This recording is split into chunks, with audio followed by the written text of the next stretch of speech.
Welcome to the Servant Leaders Mindset Podcast, where we are changing lives through servant leaders. Up next. The fact that 120,000 Japanese Americans were interned during World War II, any and all of those sorts of things. Yeah, sure, they reflect upon the U.S., but I think that's part of our history, and to ignore that misses a big part of who we are. You mentioned kind of narrative identity earlier, the idea that we tell ourselves stories about who we are. My view is that it's best if those stories are nonfiction. Hey everyone, welcome to the show. I'm Dr. Lena Holmes, and today's topic is about ethnicity, race, and gender identity conflict. In other words, DEI. I'm excited to introduce to you my very special guest, Dr. Thomas Becker. Dr. Becker is an organizational psychologist, author, and leadership expert who helps leaders to cut through today's workplace complexity with decades of experience in management, DEI, and high performance. He brings practical insights to help listeners lead with clarity, build stronger teams, and unlock personal and professional success. Welcome to the show, Tom. It's great to be here, Lena. Thanks so much for having me. I'm excited to talk to you about these topics and to your listeners. So again, thanks for inviting me.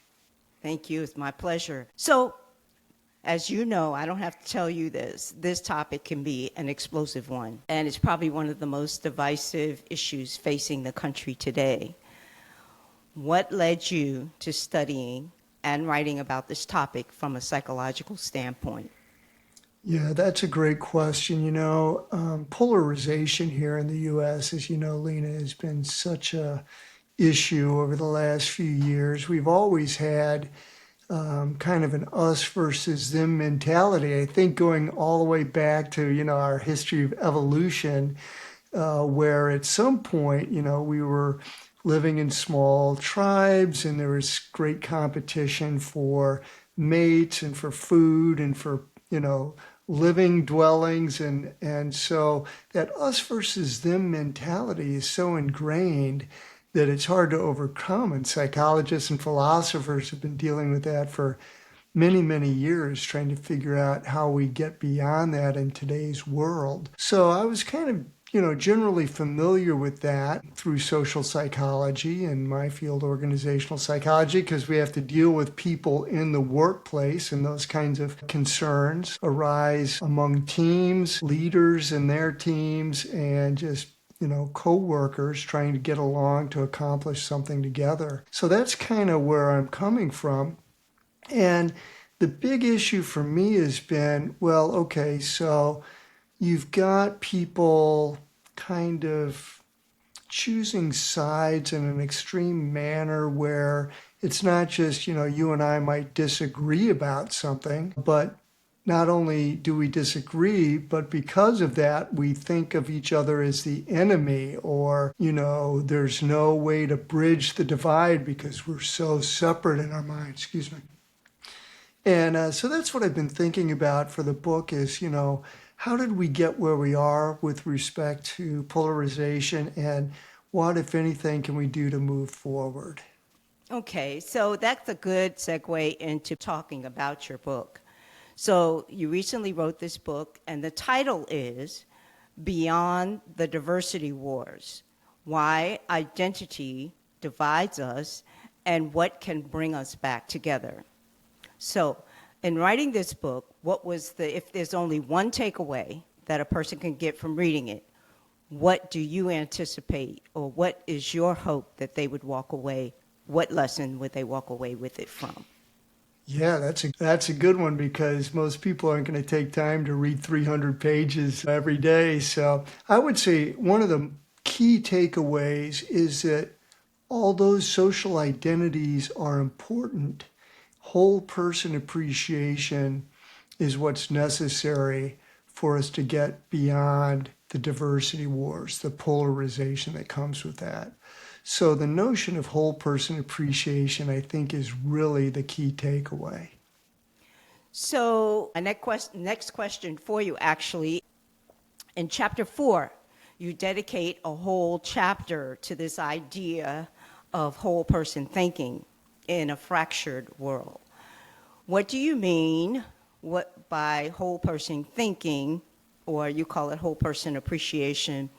What do you mean by that? Can you kind of define what you were talking about in that particular chapter? Yeah, you bet. So, the idea of social identities and the fact that people create categories to kind of pigeonhole each other in is very natural. It's a way of thinking, sometimes scientifically, we try to create categories to figure things out. But the idea of whole person appreciation doesn't deny social identities. Of course, there are gender categories, there are categories of race and ethnicity, there's different types of sexual orientation, but a lot of times those categories limit us. And what I mean by that is, if you think of identity more as a continuum, from very narrow, unique, and individualistic to very, very broad and expansive, our identities exist along that entire continuum. So we could talk about very unique aspects of an individual. They like jazz, or they've got an interest in chess, or, their interests and their personality are of a particular kind. So that's kind of on the narrower, unique side. Very important for building bridges, by the way. And then on the other extreme is just a category like, I'm a human being. So that puts me in the same class as everybody else on the planet. So unique to shared, and they're both true.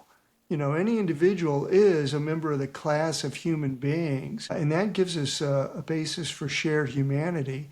And then in the middle, we've got these social identities. They're smaller categories that are relevant for tracking purposes in diversity, equity, and inclusion. They're very relevant to understanding historic discrimination and trying to figure out what can be done about that. But if we stop there, we miss opportunities to build bridges based either on the more unique aspects of an individual or the more, the broader shared humanity end. So I think that's where the bridges are made. And that's what I mean by whole person appreciation. Understanding the individual by peeling back those layers of the onion, so to speak, so that we see them, yes, they are these categories, but those categories are socially constructed. They serve a good reason, but they're socially constructed. And if you really want to know somebody, you've got to go beyond those categories. So that's, kind of a long-winded way of saying whole person appreciation is just getting to truly know the person over and above what you may see or infer about them based on gender or sexual orientation or ethnicity or age, or country of national origin or any of those other factors. So, as part of your book, too, you present models of how this particular mindset could play out in the real world. And you use some of those models. You used one in particular that was of interest was these restorative circles in Latin America. And in your book, you write the following. You say, this model exemplifies whole person appreciation. It treats participants as multidimensional, morally capable beings, not labels, roles, or offenses. And it models the behavioral discipline of détente, listening under pressure, speaking with intention, and staying in relationship even when it hurts. Explain and talk about the Latin American model and talk about what are restorative circles and how that is used in that part of the world. Yeah, I think to take a step back to lead into that discussion, this idea of a détente mindset is really critical to addressing the sorts of conflicts and polarization that we see anywhere, whether it's Latin America, the U.S., the Middle East, or wherever, any country where there's any sign of us versus them, which basically is everywhere. So the détente mindset is having the perspective that I want to have a peaceful coexistence with somebody, even in the face of disagreement. And I would add, even in the face of profound disagreement. So one area where this notion really struck me was back in President Carter's administration. He invited Anwar Sadat from Egypt and Menachem Begum from Israel to Camp David in the Maryland woods. And these two leaders really, there's no easier way to say it except there's a great deal of personal animosity between them because of the history of war and conflict in the two countries. So in trying to bring them together, Carter's view was, look, we're not going to love each other in some abstract sense, but we can find our shared humanity. We can find some goals like we want to coexist for the good of our people. And through that process, they were able to come up with an agreement, an accord that has lasted from Carter's administration up to the present. Now, that's fragile, like any other relationship. It can fall apart. But, Egypt became the first country to recognize Israel. It's one of the few countries that hasn't had armed conflict over the years. So I think that same model applies to the U.S. It applies to Latin America. And conflicts that may arise there. Yeah, so I think in answer to your question, feel free to push me on this in other directions, but I think really the point is that this détente mindset gives you the ability to start engaging in that process of whole person appreciation because it allows you to start building some bridges. I'm not going to call you my enemy. I'm going to try to stay in the conversation with you instead of just walking away or attacking you. I don't feel I have to change my views to make you happy. I don't feel like I have to try to somehow trick you or force you to adopt my perspective. There's a foundation of mutual trust there. Interesting.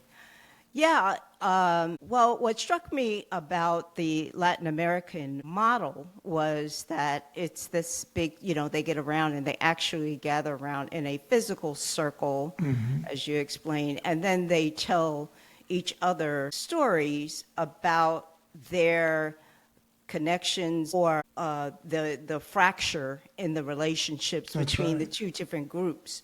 But it's really interesting. The reason why I found that so interesting is because when I wrote my book, it's called One New Humanity. It's based on Ephesians in the Bible, chapter 2, verses 15, which talks about that the work of Christ that was actually an act of reconciliation for not only reconciling man to himself, but also reconciling one another, reconciling humanity to itself. The book is called One New Humanity. Now, that's not a plug for my book, but the reason why it struck me is because when I was writing my book, I came across another model by David Anderson Hooker, who talks about transformative community conferencing. And in that model, because so much of this, I find, at least in the news, is about narrative. It's about stories, as you talk about within the Latin American model. That it's so much about stories. It's about your story, it's your narrative versus my narrative, and this is what keeps us in this divisive framework. It talks about how this was used, and you talk about this too, and I'm going to read just a portion from your book too, that in what they call TCC, it is where communities, organizations, and individuals work together in facilitated discovery to unveil major narrative frames that shape their lives. And then they notice the presence, of alternative stories that are more in line with their preferred narratives.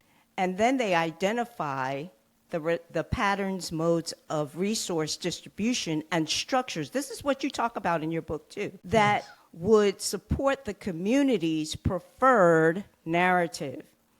And then they use these discoveries as the foundation for community transformation plan. So you're saying the same thing, but again, how these things are being used. And in this particular case, this was used for racial tensions in a particular area. So you write in your book, and I want you to explain that a little bit more, because I want to drill down into this topic a little bit more deeply. So you say often they arise from communities, these models, historically marginalized or colonized. Their wisdom has been obscured by global hierarchies of knowledge. But in the face of rising polarization, these traditions offer a global invitation to reimagining, belonging, to redesign justice, and to refuse reduction at the price of safety. If these values are to endure, they cannot rely on charismatic leaders or isolated communities like they have in the past, actually. Right. Yes. And they must be embedded in systems in schools, governments, media, and global institutions capable of sustaining complexity.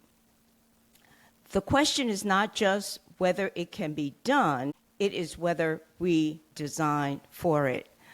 Isn't that what DEI is? What went wrong there in terms of this designing for this shift actually in values?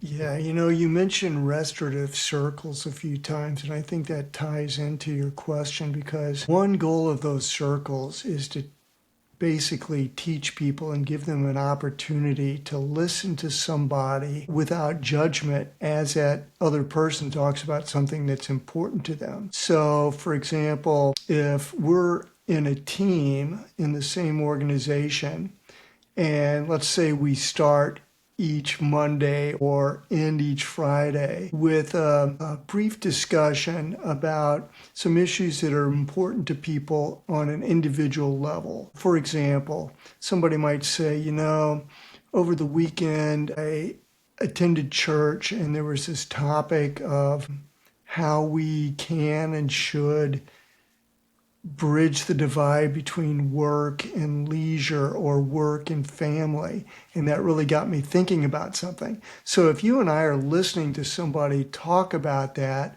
we're suspending our preconceptions about, well, I do or don't believe in religion, or that person's not the same religion as I am, or whatever. And we're listening to the point that's trying to be made. And the reason that can be restorative is that habit of listening without judgment and trying to understand the person opens that door to whole person appreciation, and it makes it more likely that when conflict actually does occur, that we've acquired the habit of listening and we're seeing that person as an individual. So that makes the conflict far less of a threat to us individually. The way that I think that one way that ties into your point about design and why DEI, in some cases, DEI implementations, not necessarily the goal, but the implementations have gone astray, is we don't have techniques,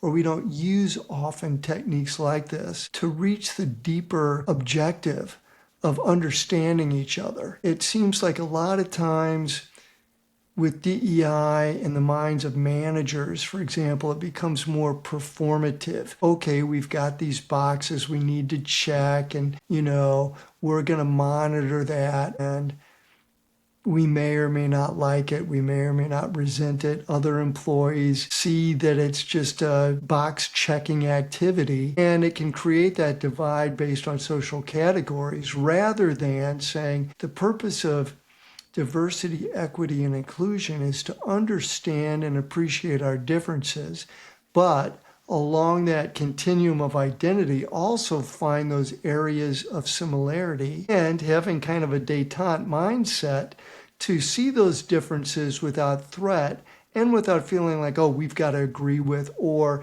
in the case of many marginalized groups, we've got to assimilate to a given so-called majority view or perspective.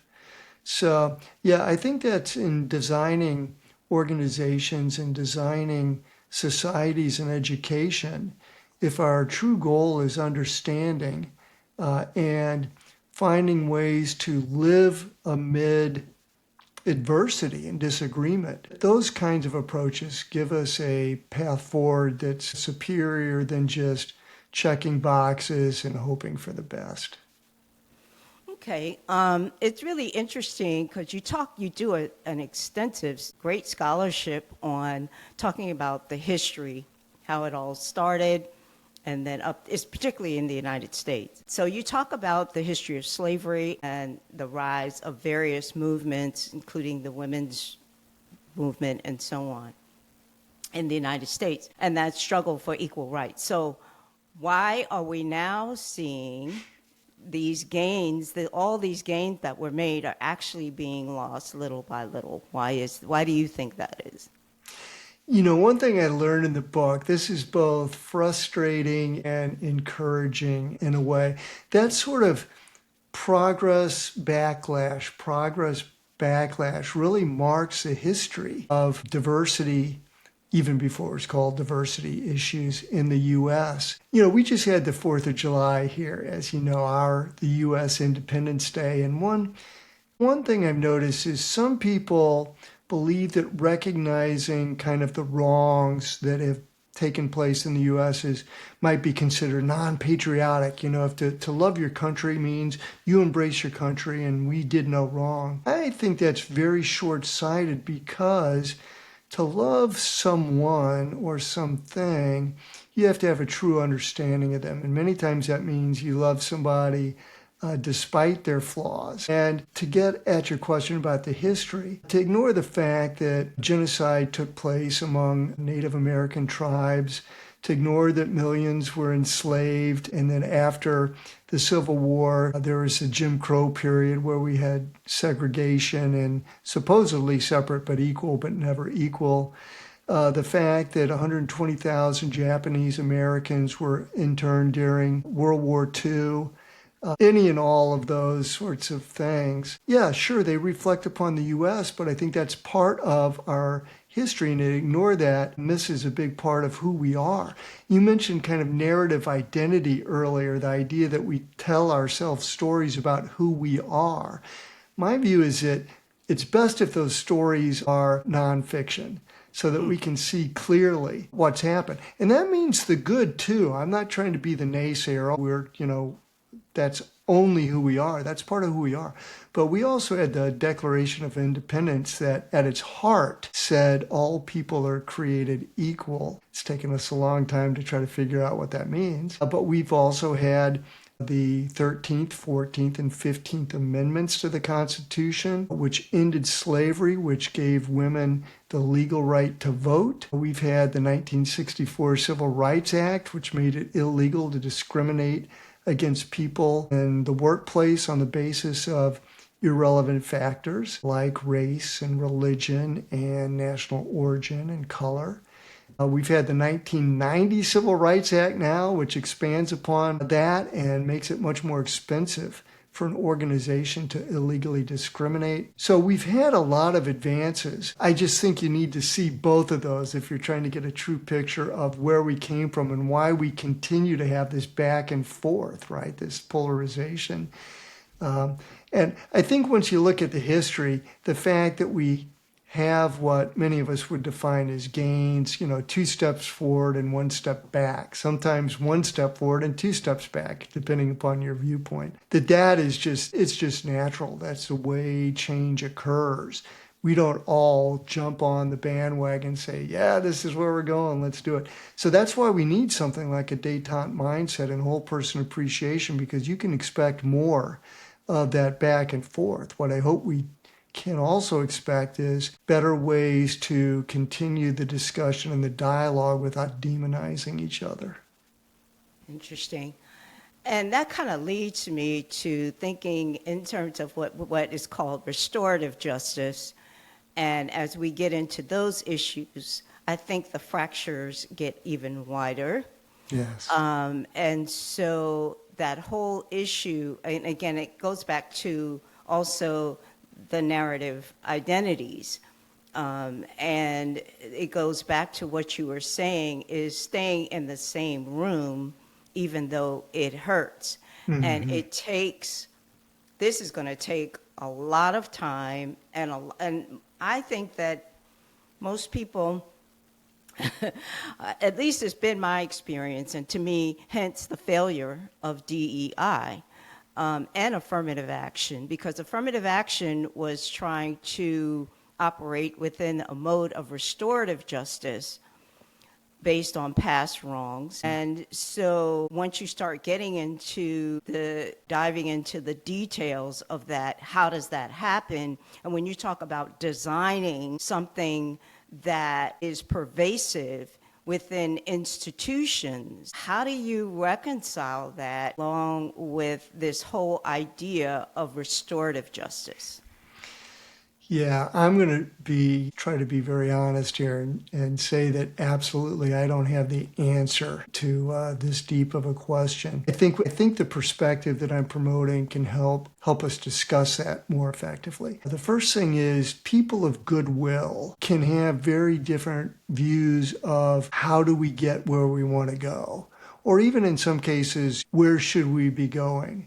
And to recognize that there can be disagreement on those topics, like with reparations. But if we just walk away from each other, or if we demonize each other, there's not going to be any dialogue whatsoever.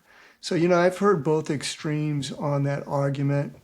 One extreme is, hey, the Civil War ended in 1865. The door is open since the 1960s. Anybody can walk into Woolworths. Actually, there's no Woolworths anymore, but figuratively speaking, can walk in and sit at the counter and order food just like anybody else.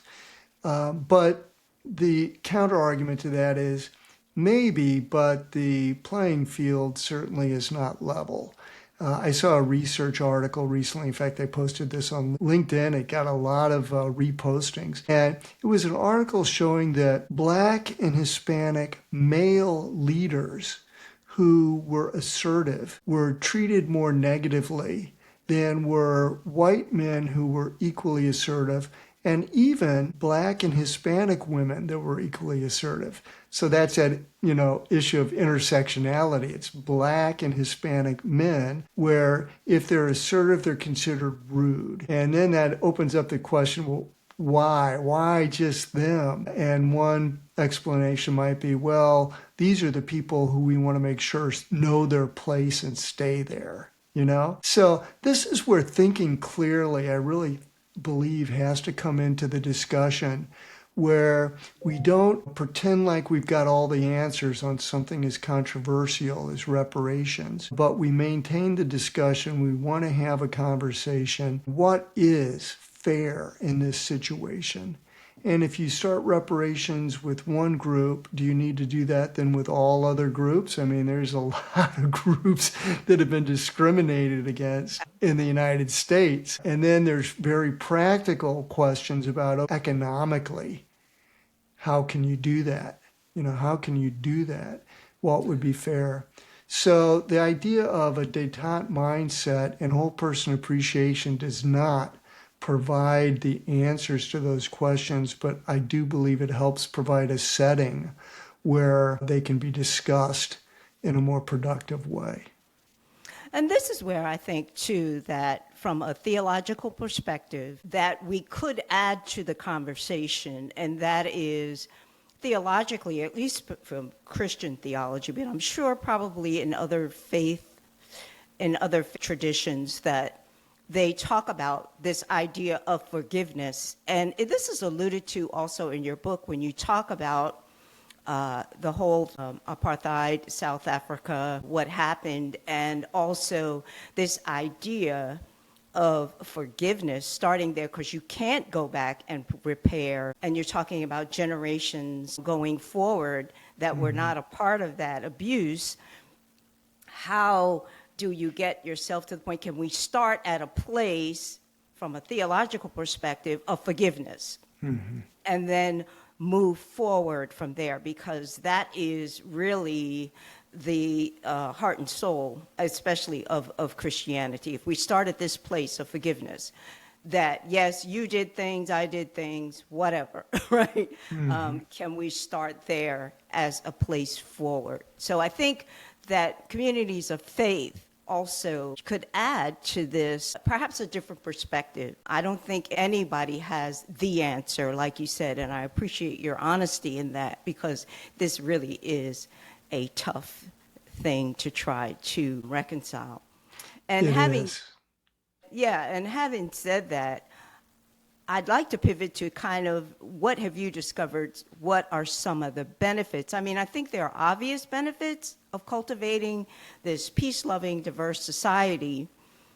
What do you find in your research that would confirm that if we could get beyond this, what benefits can we gain from that? Yeah, there's a great body of work by a guy named Sam Gertner at University of Delaware. He's a social psychologist there, and for many decades he studied what he refers to as superordinate groups. So the idea here links to that kind of whole person appreciation, where you recognize that yes, we are a member of, or we can define ourselves in our narrative as members of certain groups, like, okay, I'm a white male, I'm Midwestern, all those, I've got this or that interest. But people can pretty easily be moved to considering themselves also within a broader superordinate group, a bigger group. And enhancing the size of that group means that you're creating more us and less them.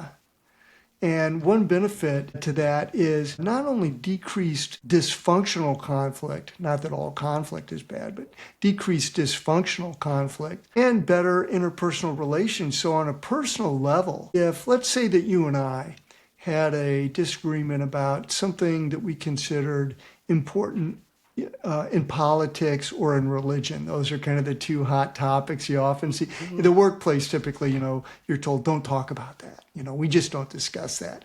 Well, people will anyway, and if they don't, they'd sure like to. And you come to know, what somebody's viewpoint is on certain things, either by the symbols that they wear, the things that they say implicitly, and so on.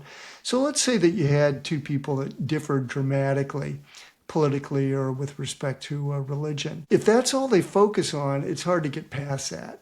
But if they know something about, let's just say on the kind of narrow end of the identity continuum that they share, like, okay, hey, we both happen to like classical music, or any kind of music, or art, or whatever, something like that.